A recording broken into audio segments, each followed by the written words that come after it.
Morning dear students. आज हम पढ़ने जा रहे हैं फर्स्ट फ्लाइट टेक्स्ट से from the diary of Anne Frank chapter number 4, जो कि काफ़ी इंटरेस्टिंग स्टोरी है क्योंकि एक रियलिटी बेस्ड स्टोरी मानी जाती है एक लड़की की जिसका नाम है एनालीज मैरी एन फ्रैंक, जो कि एक जूइश गर्ल थी और इसे आदत थी क्या लिखने की, डायरी राइटिंग की, जो अपनी अपनी एक हॉबी होती है। सेम तरीके से इसे भी आदत थी डायरी लिखने की, वो भी अपने फैमिली से छुपा करके बिना किसी को बताए वो डायरी लिखा करती थी। तो चलो देखते हैं इंट्रोडक्शन पार्ट क्या है। Annelies Marie Anne Frank was a German-born Jewish girl who wrote while in hiding with her family and 4 friends in Amsterdam during the German occupation of the Netherlands in World War II. Her family had moved to Amsterdam after the Nazis gained power in Germany but were trapped when the Nazi occupation extended into the Netherlands. As precautions against the Jewish population increased, the family went into hiding in July 1942 in hidden rooms in her father Otto Frank's office building. After 2 years in hiding, the group was betrayed and transported to the concentration camp system where Annie died of typhus in Bergen-Belsen within days of her sister, Margot Frank. Her father Otto, the only survivor of the group, returned to Amsterdam after the World War ended to find that her diary had been saved. Convinced that it was a unique record, he took action to have it published in English under the name of The Diary of a Young Girl. अब यहाँ पे क्या बता रहे हैं, एनालिस Mary Anne Frank जो है वो एक जर्मन लड़की थी पर जूविश फैमिली में पैदा हुई थी और जिसे आदत थी डायरी को लिखने की अपने परिवार से छुपा के और अपने 4 दोस्तों से छुपा के। और इसे डायरी लिखना कब शुरू किया, एम्स्टरडैम में। वो कहाँ रहते थे, तो नेदरलैंड्स में रहते थे। लेकिन ये जो कहानी है वो बताई गई है सेकेंड वर्ल्ड वॉर के टाइम पे। उसका परिवार और वो एम्स्टरडैम चले जाते हैं क्योंकि नाजीज, आपको याद हो हिटलर जिसने नाजी पार्टी फॉर्म किया था, उसकी पावर जब जर्मनी में आ जाती है तो ये लोग वहाँ से चले जाते हैं। कहाँ चले जाते हैं, एम्स्टरडैम में। पहले वो कहाँ रहते थे, नेदरलैंड्स में। और वहाँ से बचने के लिए वो लोग कोशिश करते हैं क्योंकि उस समय जो यहूदी ग्रुप्स थे, जो यहूदी लोग थे, उनकी पॉपुलेशन बढ़ रही थी। तो कहीं ना कहीं ये नाजीज चाहते थे कि उनको क्या बना के रखा जाए, स्लेव, राइट। तो उस तरीके से वो लोग खुद को बचाने के लिए वो वहाँ से चले जाते हैं एम्स्टरडैम में, जहाँ पर वो जाते हैं कहाँ, एक बिल्डिंग का नाम बताया गया है एनी फ्रैंक के पापा का, जिसका नाम दिया है ओटो फ्रैंक्स ऑफिस। 1942 में वहाँ पे एक कमरे में वो लोग छुप जाते हैं। वो वहाँ पर 2 साल तक छुपे रहते हैं, लेकिन उनके ग्रुप के कुछ लोग जो थे उन्होंने उनको धोखा दिया और उनको वहाँ से भेज दिया जाता है कॉन्सेंट्रेशन कैंप। अब कॉन्सेंट्रेशन कैंप क्या है, जो कि एक ऐसा कैंप होता था जहाँ पे जो जूइश लोग थे उनको टॉर्चर करने का काम किया जाता था। पर वहाँ पर एन की डेथ हो जाती। क्यों, उसे टाइफस नाम का एक बुखार हो जाता है और वो अपनी बहन के मरने के कुछ दिन बाद ही मर जाती है, जिसका नाम बताया गया बहन का मार्गोट फ्रैंक। उसके पापा ओटो सिर्फ बचते हैं उस ग्रुप से और वो वहाँ से कहाँ चले जाते हैं, एम्स्टरडैम में वर्ल्ड वॉर 2 के ख़त्म होने के बाद। और वो बचा ले जाते हैं क्या, उस डायरी को जो एन ने लिखा था। वो ये कंफर्म करते हैं कि अब यही एक लौता रिकॉर्ड है उसकी बेटी का, तो वो उसे पब्लिश करने की कोशिश करते हैं इंग्लिश लैंग्वेज में और उसको टाइटल देते हैं the diary of a young girl. The diary was given to Anne Frank for her 13th birthday and chronicles the events of her life from 12 June 1942 until its final entry of August 1944. It was eventually translated from its original Dutch into many languages and become one of the world's most widely read books. There have also been several films, television and theatrical productions and even an opera based on the diary. Described as the work of mature and insightful mind, the diary provides an intimate examination of daily life under Nazi occupation. Anne Frank has become one of the most renowned and discussed of Holocaust victims. अब यहाँ पे क्या बताया जा रहा है, उसे ये डायरी उसके पिताजी ने उसके 13th बर्थडे पे दी थी ताकि वो 13 साल से लेकर के आगे की जो भी उसकी लाइफ है उसके बारे में उस डायरी में लिख सके, यानी 1944 तक, क्योंकि वो उसके बाद तो जिंदा ही नहीं रही थी। और ये ओरिजिनल लैंग्वेज से डच लैंग्वेज में, उसके बाद बहुत सारी फेमस लैंग्वेज में इसको ट्रांसलेट किया गया है। ये बुक काफ़ी ज़्यादा प्रचलित भी हुई है, इसे बहुत सारी मूवीज़, थिएटर्स में ड्रामा हो गया, ये सब भी बनाए गए हैं। इसके काम को काफ़ी ज़्यादा मिच्योर दिखाया गया है और कहीं ना कहीं रियलिटी दिखाई गई थी। जो नाजीज़ थे वो किस तरीके से लोगों पे अत्याचार करते थे, उनके साथ दुर्व्यवहार करते थे, और इसी वजह से ये बेस्ट एग्जाम्पल माना जाता है उन लोगों का। हॉलोकॉस्ट मीन्स जो ये कंसंट्रेशन कैंप पे रहते थे, उन लोगों के ऊपर दिखाया गया है कि कैसे नाजीज लोग जो थे वो उन पर अत्याचार किया करते थे। तो अब शुरू करते हैं इस चैप्टर के बारे में। Writing in a diary is a really strange experience for someone like me, not only because I have never written anything before, but also because it seems to me that later on neither I nor anyone else will be interested in the musings of a 13-year-old schoolgirl.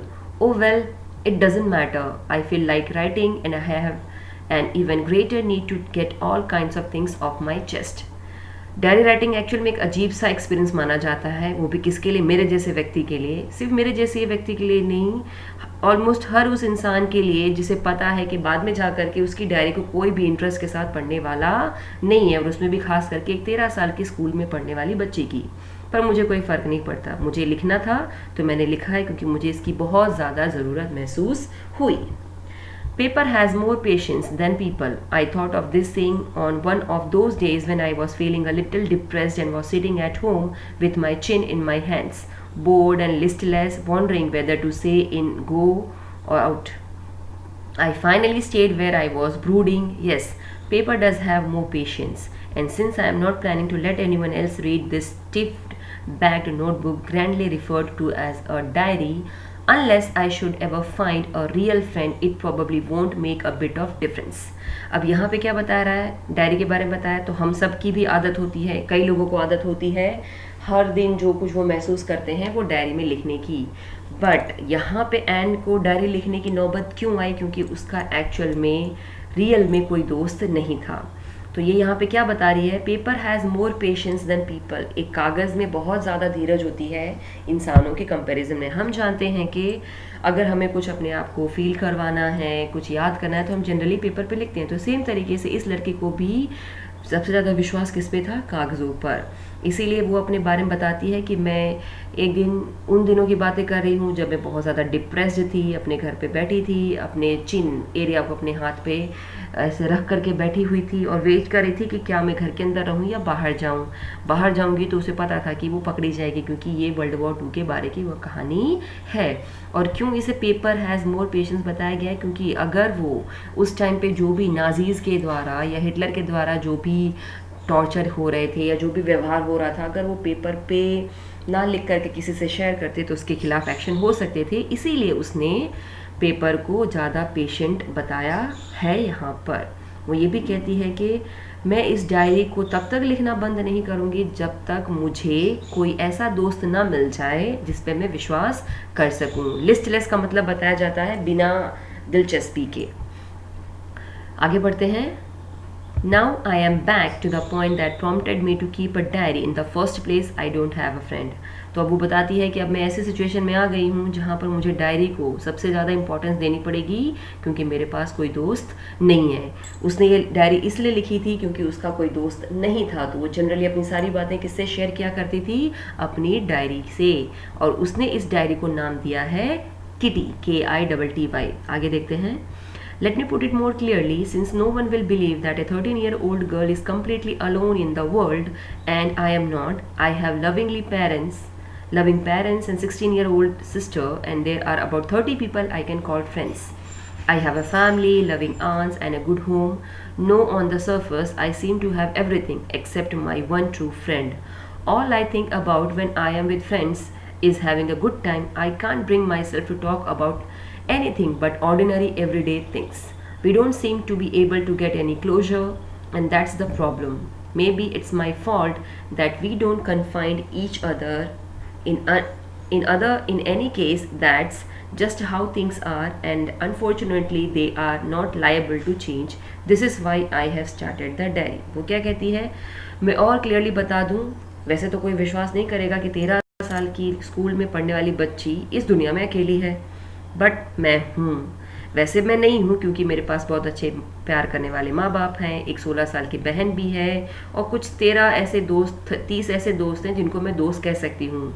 एक अच्छी family है, प्यारी प्यारी आंटियाँ हैं, चाची जिसको कह सकते हो या सिस्टर कह सकते हो, एक अच्छा घर है, लेकिन फिर भी मेरे पास किसी चीज़ की कमी है तो वो है एक सच्चे दोस्त की। और वैसे तो मैं देखने जाऊँ तो मेरे पास 30 फ्रेंड्स हैं जिनके साथ मैं अच्छा समय बिताती हूँ, मैं उनसे बातचीत करती हूँ, लेकिन हमारी जो बातें होती हैं वो नॉर्मल बातें होती हैं, एक्स्ट्रा ऑर्डिनरी मैं उनसे बात नहीं कर पाती और यही मेरे लिए सबसे बड़ी प्रॉब्लम है। इसी वजह से मैं कह सकती हूँ कि मैं कहीं ना कहीं फॉल्ट में हूँ और मैं कन्फाइंड हूँ, क्योंकि मैं किसी को ट्रस्ट नहीं कर सकती, मैं अपनी पर्सनल बातें नहीं कर सकती किसी से भी। इसी वजह से मुझे लगता है कि मुझे डायरी लिखना चाहिए। अब वो ऐसा क्यों महसूस करती है? क्योंकि उसके पास ऐसा कोई दोस्त नहीं था जिससे वो अपने सीक्रेट्स को शेयर कर सके। जैसे हम सबकी लाइफ में कोई ना कोई ऐसा दोस्त होता है जो हमारे सारे सीक्रेट्स जानता है, या फिर ऐसा फ्रेंड होता है जिससे हम कुछ भी छुपाते नहीं हैं। लेकिन एन के पास ऐसा कोई दोस्त नहीं था, इसीलिए उसने डायरी लिखना शुरू किया। To enhance the image of this long-awaited friend in my imagination, I don't want to jot down the facts in this diary the way most people would do, but I want the diary to be my friend and I am going to call this friend Kitty.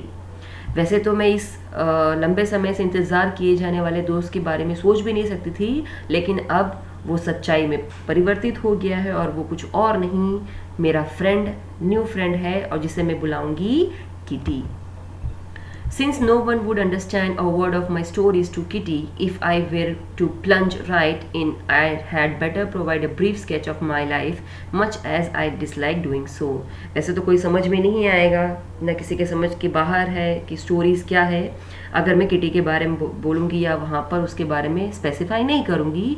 लेकिन मैं यहाँ पर अपने जीवन से जुड़े हुए काफ़ी सारे डिटेल्स को लिखने जा रही हूँ। वैसे तो मुझे ये करना पसंद नहीं है, पर मैं ये करूँगी। My father, the most adorable father I have ever seen, didn't marry my mother until he was 36 and she was 25. My sister Margot was born in Frankfurt in Germany in 1926. I was born on 12 July 1929. I lived in Frankfurt until I was 4. My father emigrated to Holland in 1933. My mother, Edith Hollander Frank, went to him to Holland in September, while Margot and I were sent to Aachen to stay with our grandmother. Margot went to Holland in December and I followed in February when I was plunked down to the table as a birthday present for Margot. अब कहानी शुरू होती है, वो अपने family के बारे में बताना शुरू करती है कि मेरे पापा जो सबसे अच्छे पापा हैं, जिनसे मैंने अपनी लाइफ में सबसे अच्छे क्लोजली देखा है, उन्होंने तब तक शादी नहीं की थी जब तक वो 36 इयर्स के थे, और उन्होंने शादी भी की तो मेरी माँ तब सिर्फ 25 इयर्स की थी।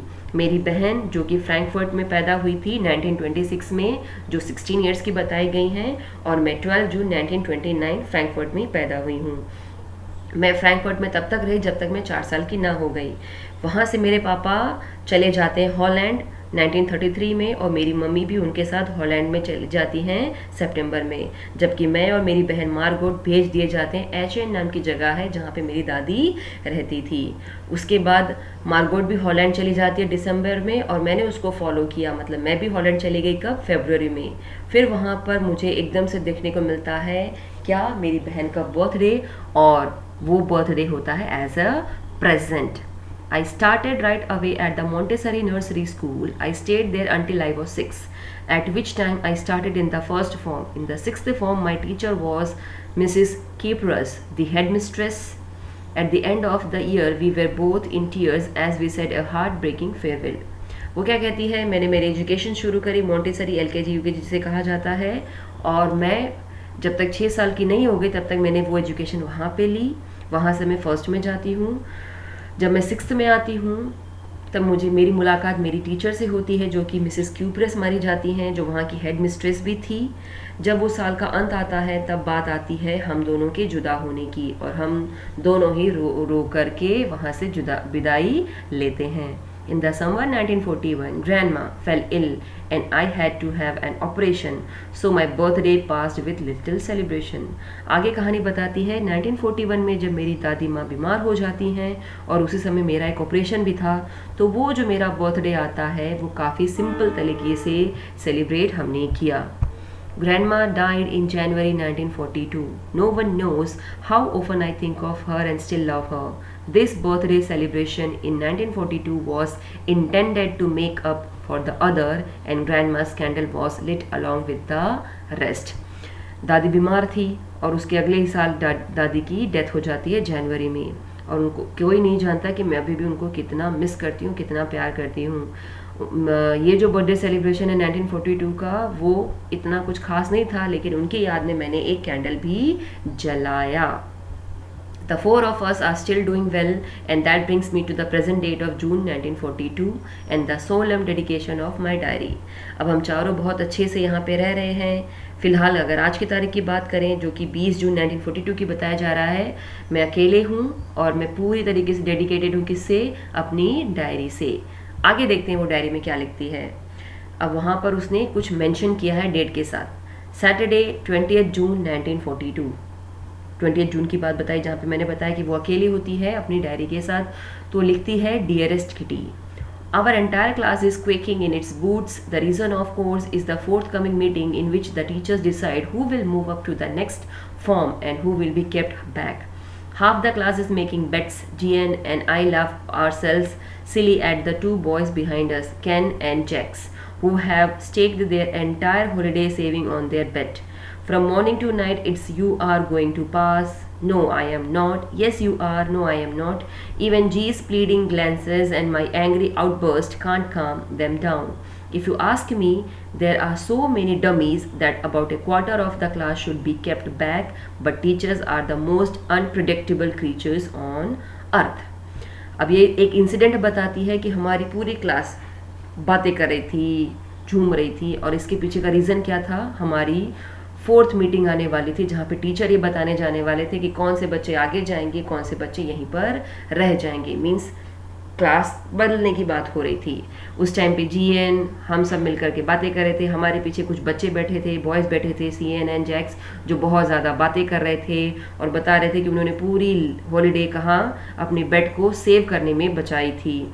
कुछ लोग बोल रहे थे कि मैं पास होऊंगा, कुछ लोग बोल रहे थे नहीं मैं नहीं होऊंगा. इन सभी बातों में कहीं ना कहीं मेरा जो गुस्सा था कभी निकल जाता था, कभी मैं शांत होती थी, कभी मैं शांत नहीं रह पाती थी. अगर आप मुझे पूछो कि एक्चुअल में वहाँ पे क्या हो रहा था, तो मैं ये कह सकती हूँ कि हम सब डमीज़ बनकर बैठे हुए थे. डमीज़ मीन्स पुतले, क्योंकि किसी को ये आइडिया ही नहीं था कि कौन आगे क्लास में जाएगा और कौन वहीं पर रह जाएगा, क्योंकि टीचरों को एक ऐसा क्रीचर बताया गया है जिसको हम पहचान नहीं सकते, जिसके बारे में अंदाज़ा नहीं लगा सकते. Teachers are the most unpredictable creatures on earth.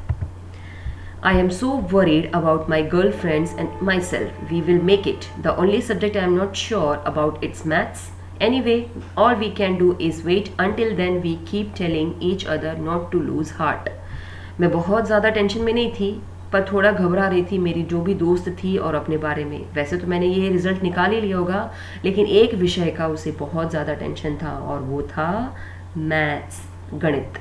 Anyway, हम सब कर लेंगे. हम ये सारी चीज़ों को बातें कर रहे थे, एक दूसरे को कंसोल भी कर रहे थे. Not to lose heart means एक दूसरे को चीयर अप करना कि नहीं, हम लोगों ने अच्छे से करके दिखाया होगा, हम क्लास क्लियर कर लेंगे.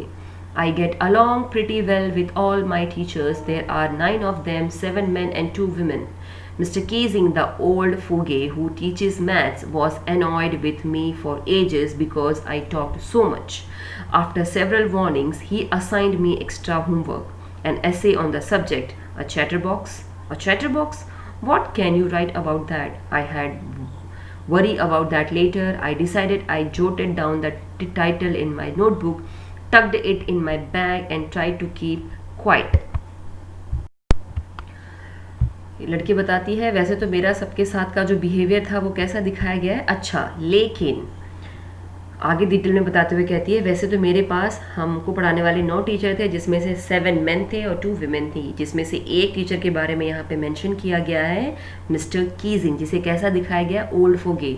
ओल्ड मीन्स बुजुर्ग और फोगे मीन्स पुरानी सोच वाला। तो यहाँ पे पुरानी सोच वाले टीचर के बारे में बताया गया है, जो क्या सिखाते थे, मैथ्स, जो कहीं ना कहीं मेरे से काफ़ी सालों से नाराज़ थे। क्यों? क्योंकि मैं बहुत बातें करती थी। काफ़ी सारी वार्निंग्स देने के बाद फाइनली वो मुझे एक्स्ट्रा होमवर्क देना शुरू कर देते हैं। पहला होमवर्क जो उन्होंने मुझे दिया था वो था एक ऐसे लिख करके आना अ चैटर बॉक्स टाइटल पे। चैटर बॉक्स मीन्स ऐसा व्यक्ति जो चपड़ चपड़ सारा दिन बोलता रहता है। तो लड़की सोच में पड़ जाती कि मैं क्या लिखूं, इसके बारे में ऐसा क्या लिखूं। तो वो फाइनली उसे रेडी करती है और उसके बारे में लिखना शुरू करती है। That evening, after I had finished the rest of my homework, the note about the essay caught my eye. I began thinking about the subject while shaving the tip of my fountain pen. Anyone could ramble on and leave big spaces between the words, but the trick was to come up with convincing arguments to prove the necessity of talking.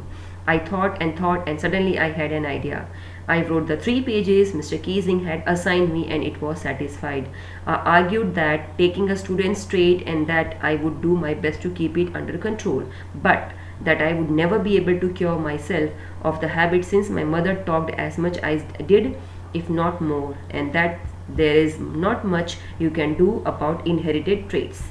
उस शाम को जब वो अपना सारा homework finish कर रही होती है, तब उसे याद आता है कि अरे उसने बैग में एक चिट अटैच की हुई थी जिस पे उसका नज़र यानी उसकी निगाहें पड़ती हैं। तब उसको याद आता है, अरे मुझे तो एक ऐसे भी लिखना है जो कि मिस्टर कीजिंग ने दिया है चैटर बॉक्स पे। तो वो सोचती है, फिर वो सोचती है कि क्यों ना वैसे लिखा जाए जैसे आप सब भी लिखते हो, कि ऐसे को गैप में लिखो ताकि ऐसे देखने में कैसा लगे, लेंदी, जो कि आप जनरली अपने नॉर्मल लाइफ में करते हो एग्जामिनेशन के टाइम पे, राइट स्टूडेंट्स। तो यहाँ पे ये भी कुछ ऐसा ही करने का सोच रही होती एन, लेकिन फिर उसे लगता है कि नहीं, ये तो सेटिस्फाइंग आंसर नहीं होगा, क्योंकि मैं बहुत ज़्यादा बहस करती हूँ और वो कहीं ना कहीं स्टूडेंट्स का ट्रेट है। ट्रेट मीन्स एक चलन है। तो वो सोचती है कि चलो ठीक है, अब मैं लिखना शुरू करती हूँ। और उसकी ये जो आदत थी बातें करने की, उसको कई सारे आइडिया मिलते गए और उसने 3 पेज का एक अच्छा खासा ऐसे टॉपिक चैटर बॉक्स पे लिखा था। उसमें उसने ये आर्ग्यूमेंट भी दी, सफाई क्या दी, मैं इसलिए बहुत ज़्यादा बात करती हूँ क्योंकि मेरी मम्मी को भी बहुत ज़्यादा आदत है बात करने की और वो मेरे ब्लड में है, इस वजह से सॉरी, मैं इस आदत को बदल नहीं सकती। ऐसा करके उसने इस ऐसे को ख़त्म किया। Mr. Keesing had a good laugh at my arguments, but when I proceeded to talk my way through the next lesson, he assigned me a second essay. This time it was supposed to be an incorrigible chatter box. I handled it in, and Mr. Keesing had nothing to complain about for 2 whole lessons.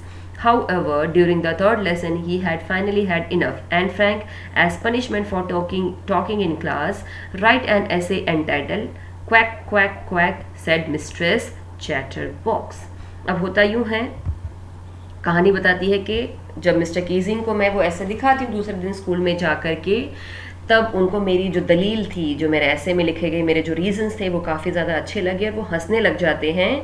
और आने वाले कुछ समय तक उनको मेरी चटर पटर सुनाई नहीं देती, क्योंकि मैंने कुछ दिन तक तो शांति से बैठना समझा। लेकिन थोड़ी देर बाद उन्होंने फिर मुझे एक ऐसे दे दिया, और इस टाइम उन्होंने मुझे ऐसे का टाइटल दिया था एन इनकॉरिगेबल चैटर बॉक्स, मतलब ऐसा व्यक्ति जिसका कुछ नहीं हो सकता, जो बकर बकर करना नहीं छोड़ सकता, जो कभी को अपनी क्वालिटीज़ को बदल नहीं सकता, उसको इनकॉरिगेबल कहा जाता है। अब इस टाइटल पे मिस्टर कीजिंग ने कहा कि तुम इस पर लिख करके आओ।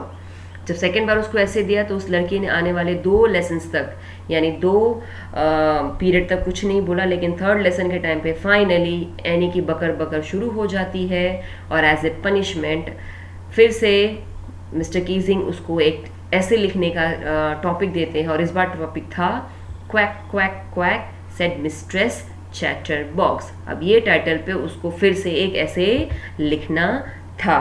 ये बात सुनने के बाद पूरी क्लास हंसने लग जाती है मेरे पे, मैं भी हंसती हूँ। फिर मैं सोचती हूँ ठीक है ना, अब ये चैटर बॉक्स के जो इतने सारे मुझे ऑप्शंस दिए हैं, इस बार भी कुछ ना कुछ कर लेंगे, लेकिन इस बार मैं ऐसा क्या लिखूं उसके बारे में वो सोचना शुरू करती है। The class roared. I had to laugh too.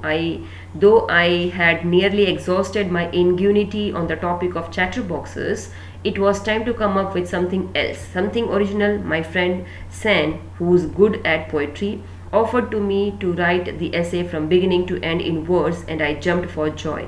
Mr. Keesing was trying to play a joke on me with the ridiculous subject, but I had make sure the joke was on him.